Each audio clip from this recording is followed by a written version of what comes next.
Janice, pumunta sila dito nga kaninang around mga 3:30. And then nandito ako and then nilibot namin ang buong restaurant from my entrance to dining, kitchen, dishwashing area, and also sa likod.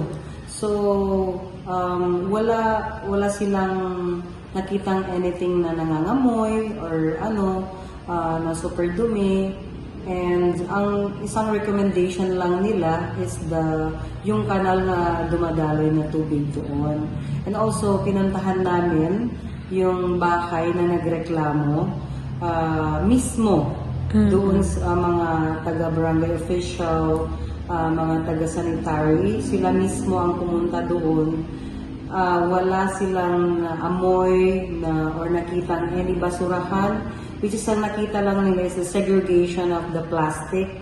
Yun ang nakita nila doon and then wala silang naamoy na basura ng mga seafood.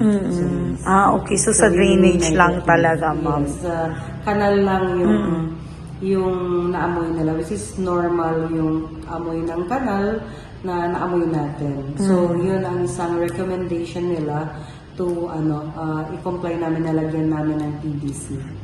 Okay, ma'am. So, ma'am, ano sa tingin niyo kung bakit parang always na may mga ganito, ma'am, pagdating naman sa inspection, nagiging negative naman, ma'am? Yes, I don't know, Janice. Maybe, maybe yung trending na sinasabi nila para lang may mapag-usapan. Kasi minsan pag sa social media maninayunan and then mababawasan o din mainay-nayon nga unnecessary things na hindi mo alam kung totoo or hindi. So, ang ko lang, dapat kung magpa-interview sila, lalo na sa mga mga newscaster and everything, they make sure na totoo and then hindi nakakasira sa yung kung ano man yung sinasabi nila.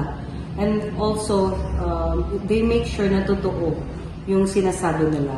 Yes. May mga recommendation yata yung sanitary office, ma'am, para mas maging maayos pa si restaurant natin. Yes, they recommend yung PVC, na maglagay kami ng PVC para yung mga daluyan ng tubig hindi mga may outside. So, yun ang isang recommendation nila.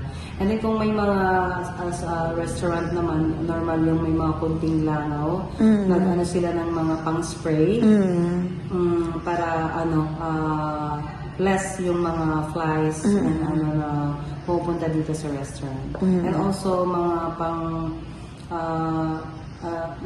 pang-alis ng amoy sa mga drainage and also sa mga basura na rin.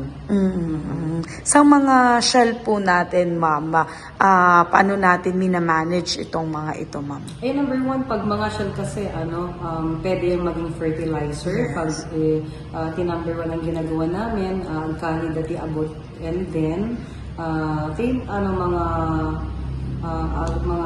mga 5 or more